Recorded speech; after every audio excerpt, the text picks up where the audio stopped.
আজকে আমাদের এই পশ্চিম ত্রিপুরা জেলায় যতগুলি হোম আছে তার থেকে আমাদের যেসব বোনেরা হোম থেকে পড়াশোনা করে গত বছরে মাধ্যমিক এবং 12 সফলতার সঙ্গে যারা উত্তীর্ণ হয়েছে তাদেরকে আজকে আমাদের এই হলে সেখানে সম্বর্ধনা দেওয়া হবে।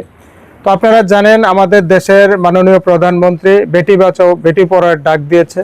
আমাদের রাজ্যের মাননীয় মুখ্যমন্ত্রীও আমাদের যারা মেয়েরা আছে বা আমাদের বোনেরা যারা আছে তাদেরকে আত্মনির্ভর স্বনির্ভর করার জন্য উনিও ডাক দিয়েছেন। তো তারই অঙ্গ হিসাবে আজকে আমাদের পশ্চিম ত্রিপুরা জেলা সমাজ কল্যাণ এবং সমাজ শিক্ষা দপ্তরের উদ্যোগে আমাদের হোমে যেসব বোনেরা পড়াশোনা করেছে এবং সফলতার সঙ্গে উত্তীর্ণ হয়েছে তাদেরকে সেখানে সম্বর্ধনা দেওয়া হচ্ছে।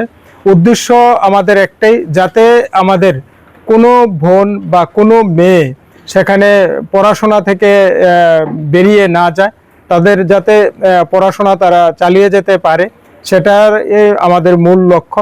কারণ রাজ্যের মাননীয় মুখ্যমন্ত্রী বিভিন্ন সেখানে পরিকল্পনা নিয়েছেন এবং বিভিন্ন সেখানে যোজনা লাগু করেছেন, যেখানে আমাদের মেয়েদের পড়াশোনার ক্ষেত্রেই বলুন বা মেয়েদের আত্মনির্ভরের ক্ষেত্রেই বলুন, সেখানে তারা সফলতার সঙ্গে সেগুলি করতে পারে।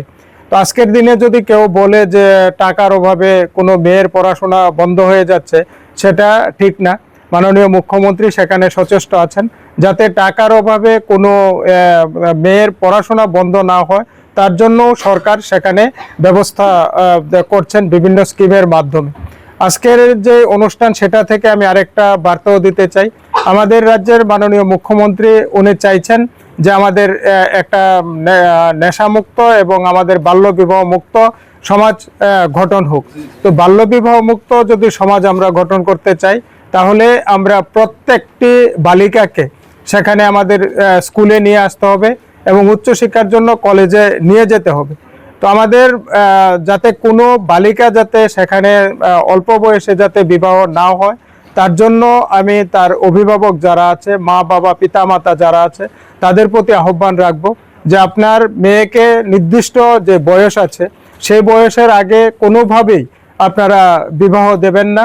আপনাদের নির্দিষ্ট বয়সের পরেই আপনারা বাচ্চাদের বিবাহ দেওয়ার জন্য সেখানে আপনারা পরিকল্পনা করবেন। সরকারের বিভিন্ন স্কিমগুলি আছে, সেগুলির লাভ আপনারা উপভোগ করুন। আপনারা জানেন যে কিছুদিন আগেও আমাদের এই সরকার একটা স্কিম চালু করেছে, যারা অন্তোদ্যয় পরিবার, তাদের ঘরে যখন কন্যা সন্তান হবে, তাদের সেই কন্যা সন্তান জন্মের সঙ্গে সঙ্গে সেখানে 50,000 টাকা ফিক্সড করে দেওয়া হয়।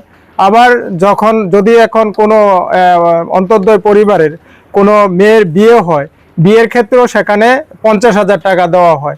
তো 18+ যখন বিয়ে হবে, তো 50,000 টাকা জন্মের পর যেটা দেওয়া হয়, সেটা যখন 18 বছর হবে, তার বিয়ের সময় হবে, তখন সে যেটা পুরো টাকাটা 50,000 তার সঙ্গে যে সুদ হবে সেটা মিলিয়ে একটা ভালো টাকা সেখানে তারা পাবে। তো আমাদের সরকার যে উদ্যোগ নিয়েছে আমাদের বাল্যবিবাহ রোধ করার জন্য, আমরা যারা অভিভাবকরা আছি বা যারা ছাত্রছাত্রীরা আছে, আমরা যদি প্রত্যেকে সেই জায়গায় সহযোগিতা করি, প্রত্যেকে যদি এর বিরুদ্ধে আমরা সোচ্চার হই, তাহলে আমাদের সরকারের যে উদ্দেশ্য সেটাতে আমরা সফলতা পাবো এবং সফলতা আমরা অর্জন করতে পারবো।